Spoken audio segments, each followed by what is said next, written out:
Halo Sobat TGPers, kembali lagi di konten G-Pods episode GP Talk Special Edition Season 2 episode 3.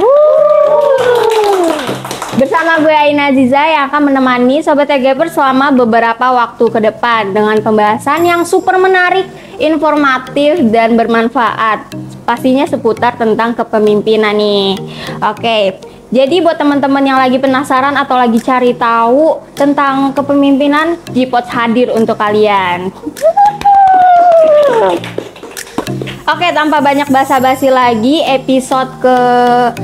season kedua episode ketiga ini gue ditemani oleh kakak tingkat yang super kece, super keren, karena dia ini orang yang bertanggung jawab atas kegiatan yang ada di TGP nih. Langsung aja nih kita panggil Kak Zaidan. Halo Kak Zaidan, apa kabarnya nih? Baik, alhamdulillah. Begitu, alhamdulillah ya. Dari mana nih Kak Zaidan? Tadi sih dari abis kelas ya, terus habis itu ke FC makan. Habis itu udah panggilan, oh ada syuting. Oke, langsung sini. Langsung siap banget emang. Aduh, wakahim banget. Nah, salah ngomong, maaf Kahim ya guys, ralat. Makasih banyak Kak Zaidan udah datang ke sini dan mengisi konten yang sangat menarik ini. Oke, pertama-tama aku mau tanya dulu nih, buat sebagian TGPers mungkin ada yang bertanya-tanya, Kahim itu kegiatannya apa aja sih gitu? Boleh Kak Zaidan jelasin dong? Oke, sebelumnya kenalin dulu ya guys. Nama gue Muhammad Rifki Zaidan Al-Huda. Gue di sini sebagai Ketua Umum Himpunan Mahasiswa Grafika Penerbitan periode tahun 2022-2023. Dan di sini gue sebagai mahasiswa penerbitan jurnalistik di semester 5 kelas PB5B. Oke, untuk tadi pertanyaan soal kegiatan apa aja yang dilakuin oleh Ketua Himpunan.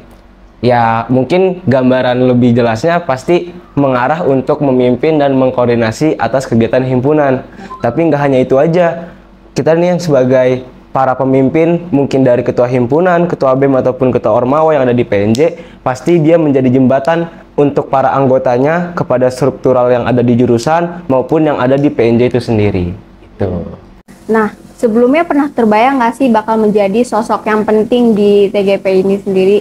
Gitu, atau menjadi seorang pemimpin ya, terus atau emang sebelumnya udah merencanakan menjadi sosok pemimpin di TGP? Oke, kita melihat ke belakang dulu. Waktu sebelum menjadi pemimpin, sebenarnya belum ada rasa tergambar ataupun rancangan rencana ingin menjadi pemimpin. Namun beberapa ajakan dan didorong beberapa teman untuk coba buat mencalonkan diri sebagai ketua himpunan, dan di situ baru mulai terencana apa sih yang bakal kita lakuin jadi pemimpin dan ambisi apa aja sih yang bakal kita harus hadapin ke depannya. Dan di situ baru ada mulai rencana, dan ya ketika kita sudah mulai berarti kita harus selesaikan itu. Gitu. Terus kayak ada kekhawatiran gak sih kalau misalkan ini mau jadi pemimpin, terus akhirnya hal apa yang membuat kakak yakin dengan diri sendiri akan menjadi seorang pemimpin? Oke, hal yang membuat yakin, yang pertama sih pasti dari diri sendiri dulu. Karena ketika kita ingin menjadi pemimpin, pasti nanti ke depannya atau bagaimana kita menjalankan itu pasti dari diri sendiri. Jadi waktu meyakinkan diri sendiri ini memang butuh waktu yang gak bentar gitu, butuh waktu yang cukup lama untuk meyakinkan diri sendiri sebagai nanti jadi ketua himpunan, dan meyakinkan juga kepada para teman-teman yang nantinya akan saya pimpin, akan gue pimpin, itu bagaimana caranya kita bisa menjadi sosok yang nantinya bakal menjadi role model ataupun menjadi sebuah kaca pandang atas nantinya organisasi yang bakal kita pimpin. Gitu. Terus setelah menjalankan menjadi seorang pemimpin di MGP, ada nggak sih tantangan yang ini atau tantangan terbesar apa yang udah Kak Zaidan jalanin? Oke, tantangan terbesar sebenarnya banyak, Aina. Dari mulai sistem di organisasinya, entah itu di internal seperti kepengurusan, dari mulai BPH, staff dan lain-lain, itu menjadi tantangan sebenarnya dalam waktu sehari-hari menjadi ketua himpunan.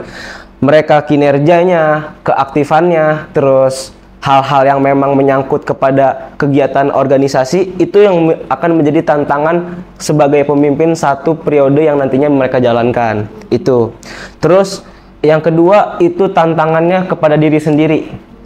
Sebenarnya kenapa diri sendiri nggak di nomor satu? Karena ketika kita jadi pemimpin, itu yang pasti dikhawatirin atau yang diprioritaskan adalah organisasi ataupun halayak orang yang akan kita pimpin. Karena kalau diri sendiri mungkin itu udah menjadi kewajiban kita. Tapi kalau untuk kita memimpin sesuatu organisasi ataupun kita menaungi banyak orang ataupun mewadahi, itu pasti kekhawatiran kita akan ada di situ. Itu kalau prinsip dari saya sendiri.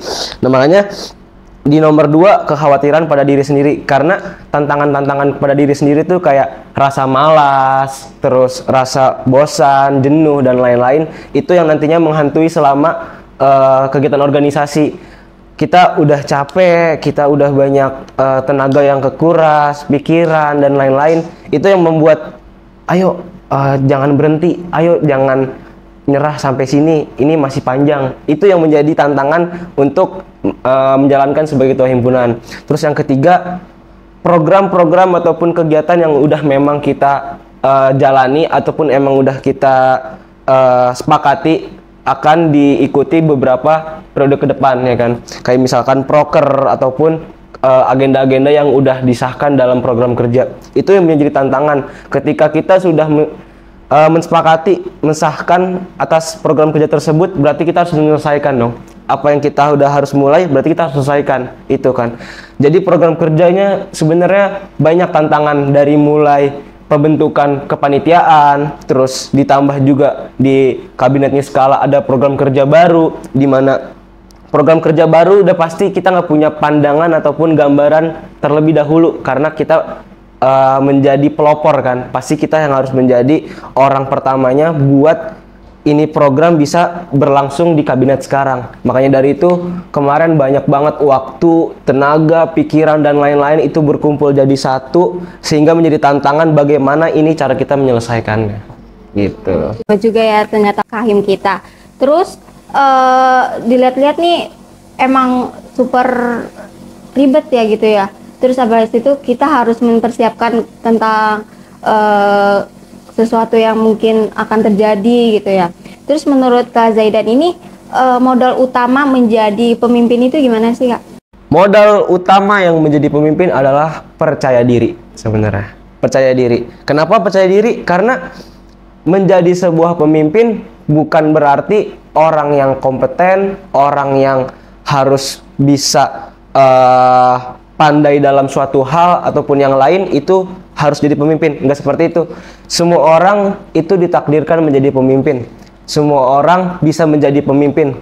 Bahkan ketika dia udah lahir pun bisa jadi pemimpin, karena orang yang ditakdirkan di dunia ataupun ketika lahir itu pasti nanti akan memimpin suatu hubungan, entah itu di pertemanan, terus nanti hubungan jenjang ketika dia udah mulai menikah dan lain-lain, itu akan menjadi pemimpin kan. Makanya ketika orang lahir pasti akan menjadi pemimpin kalau menurut pandangan saya.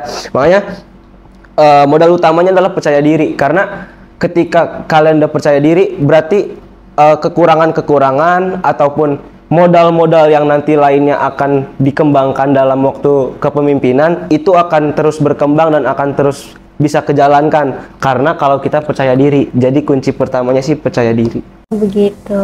Terus Kak Zaidan ini selama memimpin di HMGP ini ada nggak sih prinsip yang diterapkan oleh Kak Zaidan? Oke.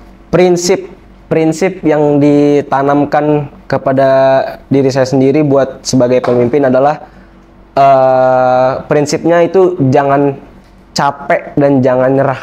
Sebenarnya sih prinsipnya itu aja. Kenapa? Karena ketika menjadi sebuah pemimpin berarti itu bertanggung jawab kepada seluruh kegiatan, agenda, ataupun kinerja dan lain-lainnya dari seluruh anggota. Itu kan kita yang bertanggung jawab atas periode ataupun yang kita lagi jalanin lah, maksudnya gitu. Itu kan kita yang bertanggung jawab. Makanya prinsipnya jangan capek dan jangan nyerah, karena ketika kita capek dan nyerah, kita nggak enak ataupun gimana, bukan gak enak sih, tapi lebih kurang etis aja. Teman-teman yang lain capek menjalankan kegiatannya. Teman-temannya lain pada ikut rapat, ikut sana sini kegiatan, terus bolak-balik sana sini mempersiapkan apapun lah dalam kegiatan di HMGP ini. Terus kitanya jadi capek, terus kita nyerah. Itu menurut saya sendiri kurang etis, karena kita di sini yang sebagai ketuanya, kita di sini yang sebagai pemimpinnya, anggotanya capek, berarti kita harus lebih capek. Maksud dalam artian, dalam lebih capeknya itu bukan berarti dia capek, aku lebih capek, bukan kayak gitu. Tapi ketika dia capek, berarti ada harus kontribusi kita nih lebih baik, ataupun kontribusi yang lebih apapun lah. Ketika anggota kita udah kontribusi, berarti si pemimpinnya harus lebih kontribusi gitu. Oke, berarti menjadi kepemimpinan itu bukan kepemimpinan ya, pemimpin ya harus kuat, jaga stamina gitu. Terus kalau misalkan masalah tadi itu, kalau misalkan anggota-anggotanya lagi capek, Kak Zaidan ngelakuin apa sih? Oke, yang pertama bakal dilakuin itu, pertama jangan kita ngebahas masalahnya, ataupun jangan sampai kita muter-muterin hal-hal yang emang dia tuh bikin tenaganya terkuras, pikirannya jadi capek dan lain-lain lah. Mungkin biasanya kalau misalkan yang kita lihat, kalau anggota-anggota atau teman-teman kita capek, biasanya karena ada tugas-tugas dari mata kuliah yang banyak. Terus misalkan kalau di HMGP itu sendiri lagi ada proker nih, terus biasanya kan divisi-divisi kayak divisi acara, mereka kan divisi yang paling krusial kan dalam sebuah acara. Itu kayak mikirin rundown dan lain-lain, itu tuh pasti pala tuh bener-bener pikiran banget kan. Udah gitu tenaga lah, dia bolak-balik sana sini segala macem.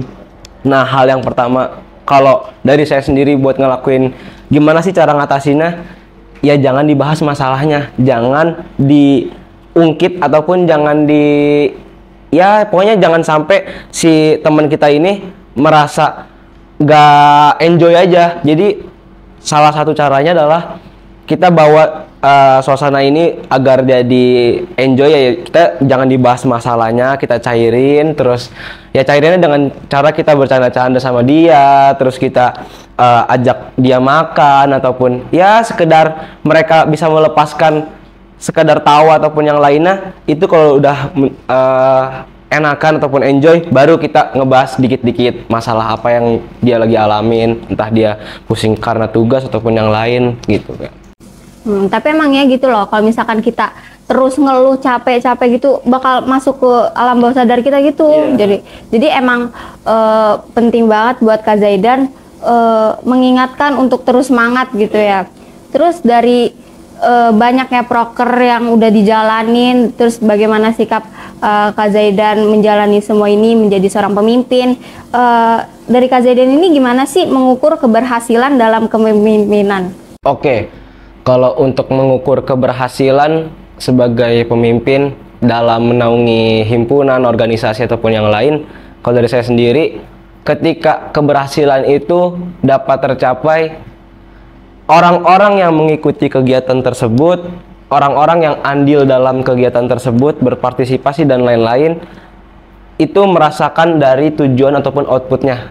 Mungkin kalau kita ambil contoh di HMGP sendiri ada Proker Spartan. Dia berfungsi sebagai wadah ajang kreativitas, sportivitas bagi mahasiswa TGP. Nah, kita lihat nih, panjang kegiatan Spartan, mahasiswa-mahasiswa TGP kan itu menjadi aktornya kan dalam kegiatan Spartan itu. Bukan hanya panitia, tapi beberapa teman-teman yang jadi peserta lomba itu kan jadi aktornya kan. Ketika mereka merasa diwadahi, mereka senang dengan adanya kegiatan Spartan, itu udah menjadi titik kepuasan dan merasa berhasil aja, karena proker yang udah dijalankan, yang udah kita rancang, mendapatkan outputnya ataupun mendapatkan tujuannya lah ketika kita menjalankan kegiatan tersebut. Gitu. Terus Kak Zaidan ini merasa nggak sih hal apa yang Kak Zaidan nggak dapetin di luar sana, tapi setelah menjadi pemimpin Kak Zaidan dapetin itu? Oke, yang pasti hal yang nggak didapetin tuh pertama dari perkembangan diri sendiri sih sebenarnya. Karena kan ketika kita nggak mencoba sesuatu hal yang baru, ataupun kita hanya ada di posisi itu aja gitu. Kayak misalkan, kita nggak ngambil peran yang lebih banyak, peran yang lebih baik dan lain-lain, itu kita nggak bakal tahu nih gimana pusing atau repotnya jadi pemimpin. Kita nggak bakal tahu sifat-sifat ataupun lika-liku lah dalam kinerja HMGP itu kayak gimana dalam organisasi. Terus kita juga nggak bisa juga nih tolak ukur diri kita nih sampai sejauh apa, terus tolak ukur buat dari kita sendiri kalau misalkan sebagai pemimpin ini ataupun kita menaungi orang lain berhasil apa enggak, itu kan kita nggak tahu kalau misalkan kita nggak nyoba hal itu. Tapi ketika kita nyoba hal itu, hal-hal yang tadi memang berat gitu, hal-hal pusing, tapi akan ada tujuan dan manfaatnya ketika kita berhasil melakukan itu semua dengan ya perkembangan diri kita jadi lebih baik gitu. Kita bisa manage waktu dengan baik, terus public speaking, problem solving dan lain-lain, soft skill yang bakal kita dapetin ya di organisasi. Karena ya belajar hal kayak gini kan bukan pelajaran akademik gitu, bukan pelajaran yang diharuskan ketika kita masuk kuliah.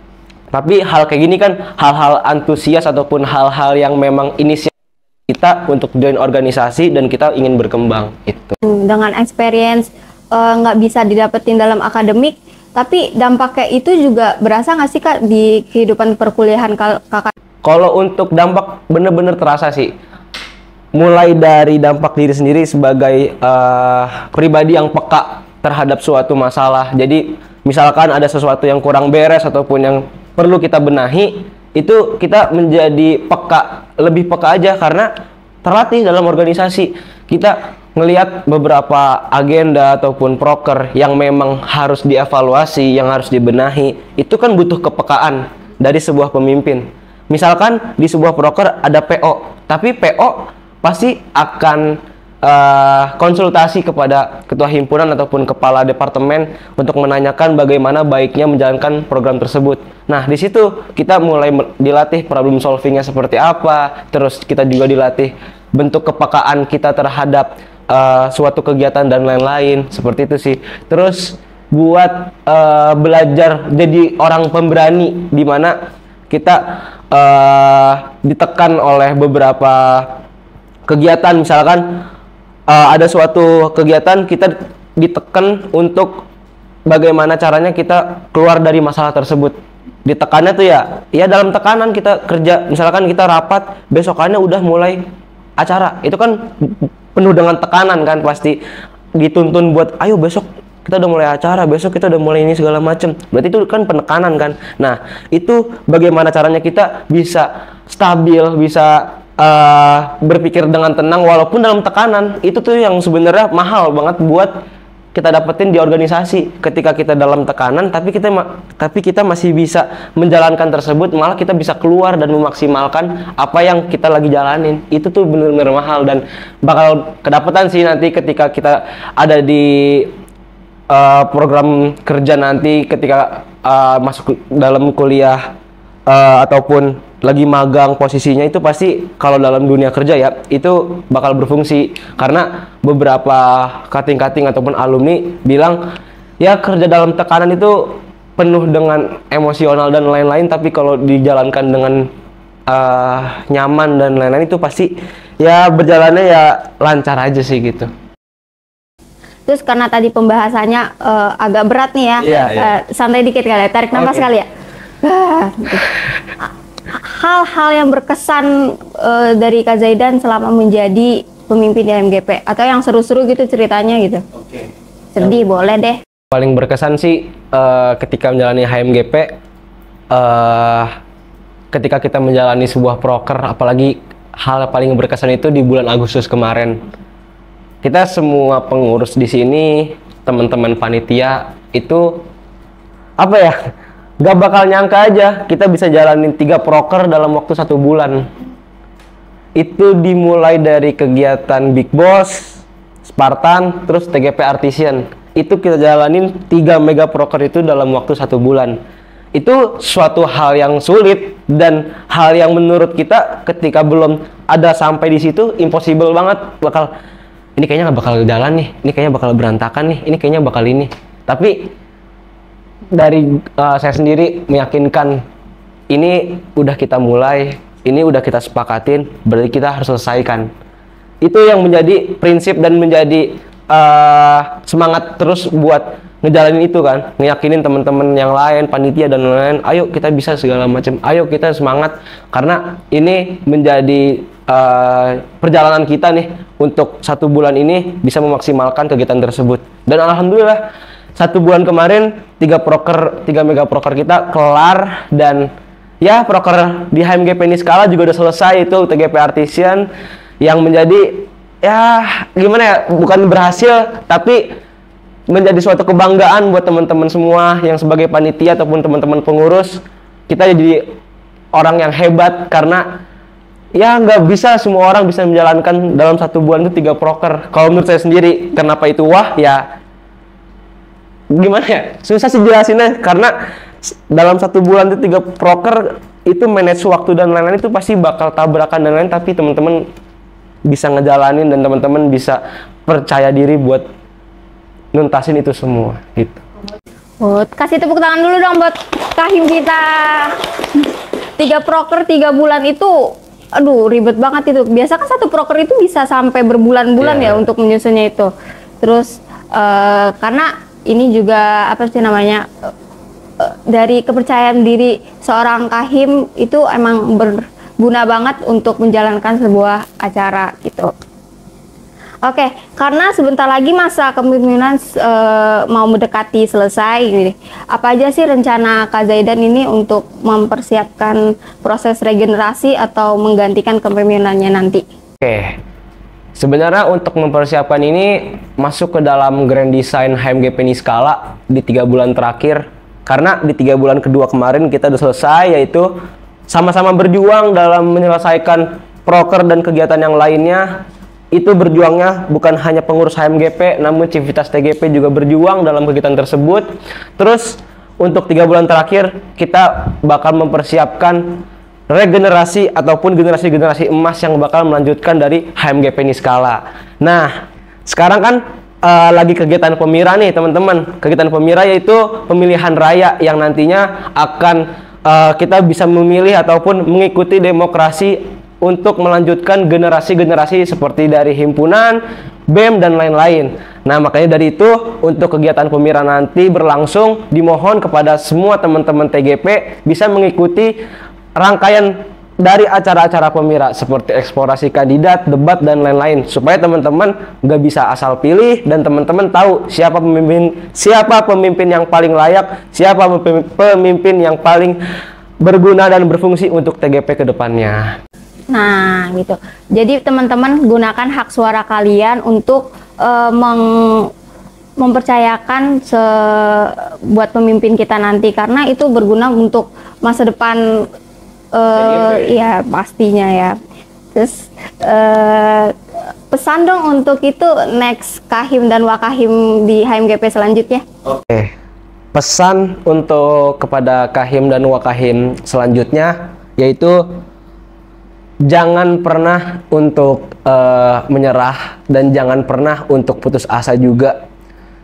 Terlebih kalian sebagai pemimpin harus bisa untuk belajar, berkembang, dan percaya diri. Karena kalian yang sebagai pemimpin bisa mengkoordinasi dan bisa bertanggung jawab atas kegiatan tersebut.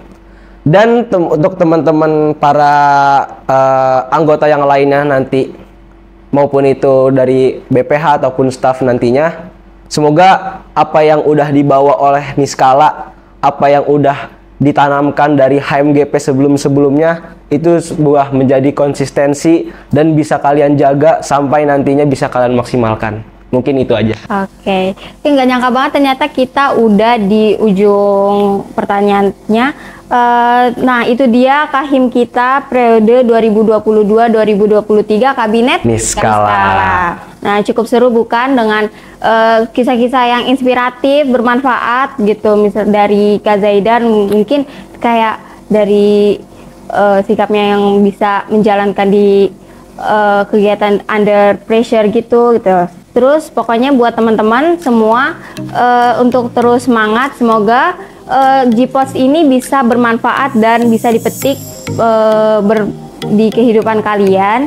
Terus juga pokoknya jangan lupa like dan komen, subscribe YouTube HMGP PNJ. Kayaknya udah ya, tutup aja ya. Sampai jumpa di next G-Pod selanjutnya.